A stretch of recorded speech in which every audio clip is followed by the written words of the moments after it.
Hello and welcome to bonus episode number 41 of the Culips English podcast. My name's Andrew and I'll be your host and your study buddy for this English lesson. So the plan for today is that I'm going to tell you a couple of stories from my life about what I got up to over the last week, and I'm going to also share some updates about what's new with us here at Culips. And then towards the end, I'll teach you about an interesting and useful idiomatic expression. Does that sound okay with you? I hope so. There's a 100% free transcript that we've made to accompany this episode, and I recommend following along with it as you listen and study with me. You can download it as a PDF and print it off, or you can use the interactive version, which is best if you're using your computer or phone to listen and study with me now. To get the transcript, just follow the link in the description or visit our website, culips.com.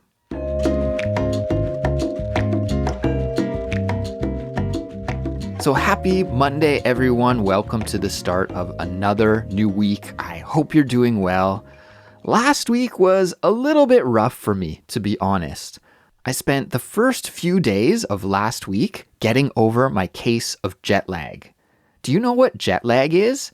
It's the tired feeling that you get when you travel from one time zone to another time zone. I actually think jet lag hits me the hardest when I travel between similar time zones. For example, in Canada, we have many time zones, and when I lived in Montreal, which is in the Eastern time zone, I always had a difficult time when I'd travel back to visit my hometown, Kelowna, British Columbia, which is in the Pacific time zone.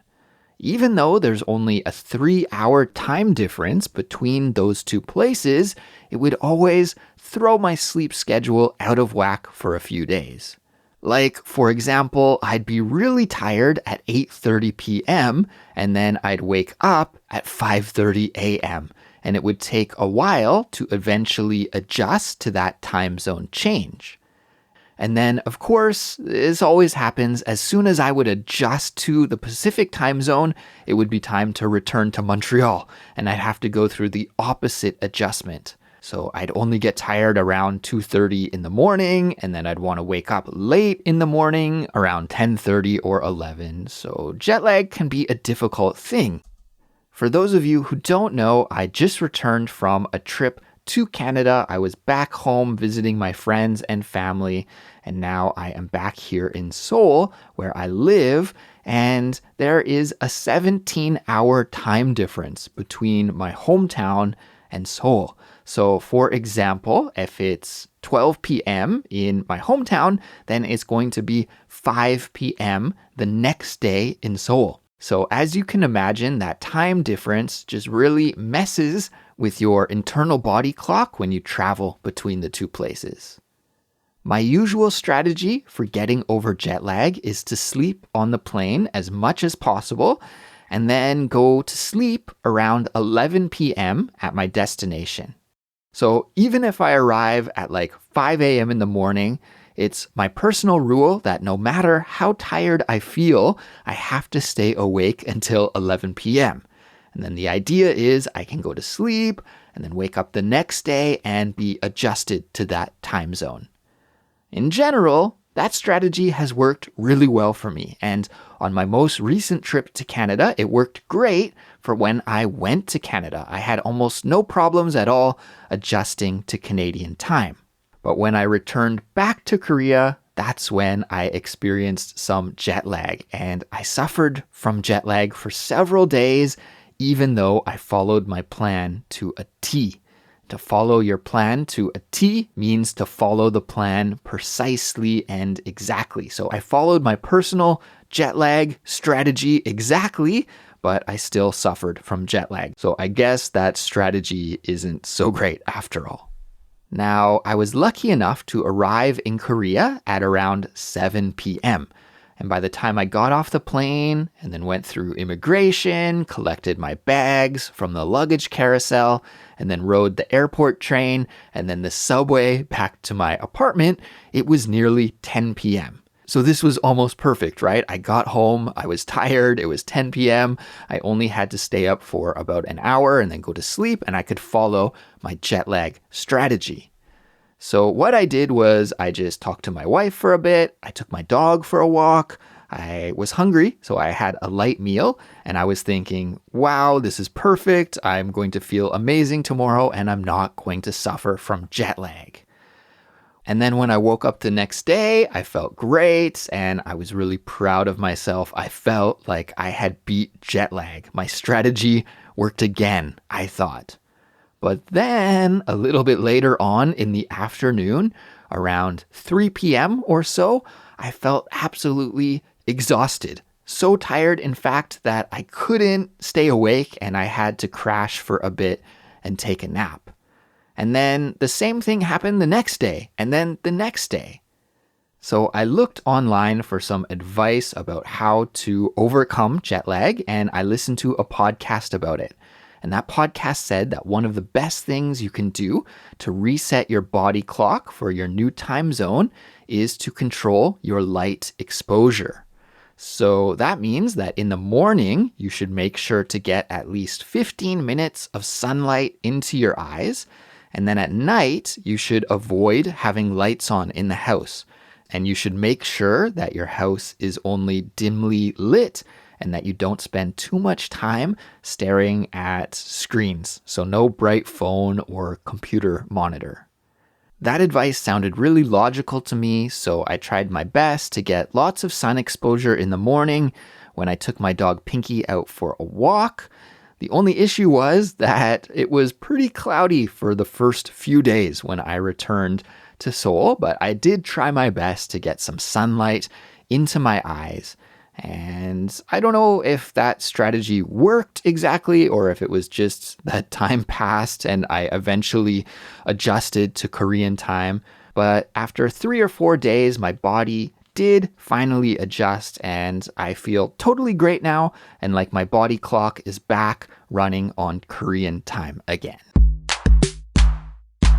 Once I got over my jet lag, then it was back to life and back to reality. Back to life, back to reality. Do you get that reference? It's a famous lyric to a song called Back to Life, However Do You Want Me by a British R&B group called Soul to Soul. You know what? Let me play you just a teeny tiny little clip from that song so you can hear how the melody goes. Let's take a listen. Back to life, back to reality, back to life, back to reality. Now, the reason why I wanted to play you that clip from the song is because that phrase of the lyrics, back to life, back to reality, has become a popular expression, and you'll hear English speakers use it occasionally during everyday conversations, kind of like how I just did. So if you ever hear someone use that phrase, then they are referencing that song, and the phrase is used to describe, that feeling of returning back to normality after a really extraordinary experience. So after my trip to Canada, that was extraordinary. Now it is back to normal life and back to reality for me. And something that has been occupying a lot of my time lately, and especially a lot of my wife's time these days, is our house. So for those of you who don't know, my wife and we bought a little house here in Seoul, and we are in the process of renovating it right now. So since we don't have the time or the skill to do the work ourselves, unfortunately, we are working with a design company who is handling the project. Now we're totally redesigning the layout of the house, and this process is time consuming. Holy moly, is it time consuming. My wife and I have spent hours discussing it, sharing ideas, arguing about it, about whether this design choice is better or that design choice is better, and poring over blueprints on our kitchen table. And I think we're finally starting to see the light at the end of the tunnel though. And last week we had a meeting with the design company to see a 3D model and walk through a pretty much finalized version of what the house will look like. Have you ever had this experience before of seeing a 3D model and doing a walkthrough through it on the computer? I have to say it's absolutely incredible. The design company just took this two-dimensional blueprint drawing and transformed it into an ultra-realistic 3D render. And it's so cool to see your design come alive like that. It was also really reassuring to feel like we're making progress on the project, and that by the summertime we'll actually be living in a house that looks pretty much identical to what the 3D model looks like. Now, we're not finished yet exactly. After seeing the 3D model, we realize that there are still some things that we need to change, but we're trying to be careful and really take our time and think everything over carefully. Since our house is really, really small, each detail has to be considered thoroughly, but at the same time, progress is being made on the project, and we're getting closer and closer day by day. And if everything goes according to plan, we will be finalizing the design layout by the end of the month. And then we have to decide on all of the other details in the house, like the flooring, the tiling, the windows, the doors, the countertops, the wall colors, all of those things. And then, there's also like power outlets and lighting to consider. But I'm crossing my fingers that that part of the process will be a little bit easier than the house layout itself. But we'll see.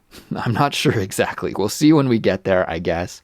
But once everything has been decided on, then the real fun starts and construction begins, which hopefully should be starting next month.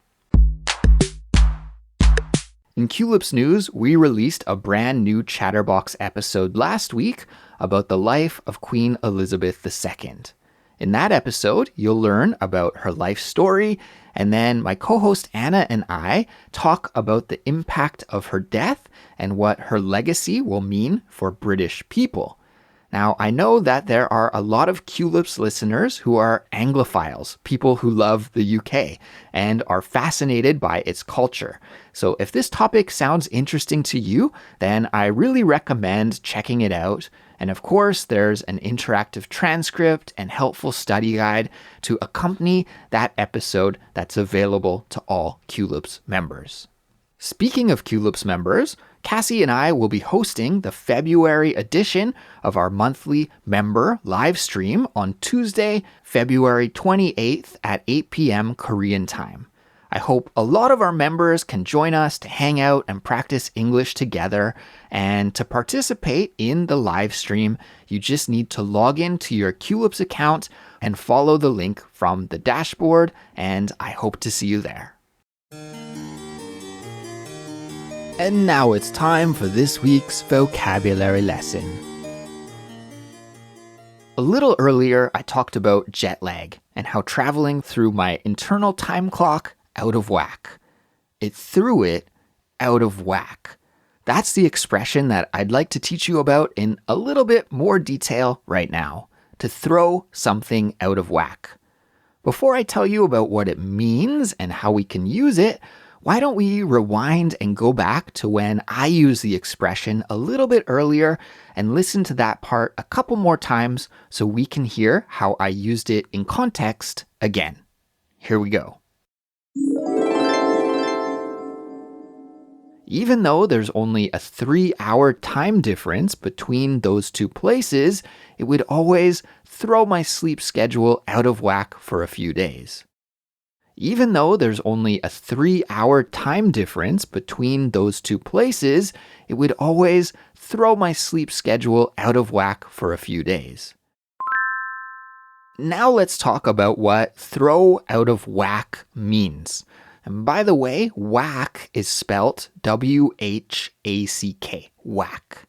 So to throw out of whack is an idiom that means to disrupt or disturb or essentially cause something to become out of order or not working properly or out of balance.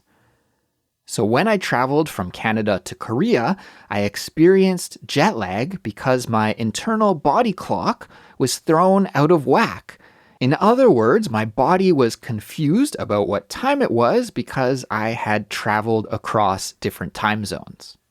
Here's another example. Let's say you have a computer that is working perfectly fine, but then you decide to make some little adjustments to the computer. Maybe you install a new hard drive or some new RAM or something like that, and then the computer doesn't work properly.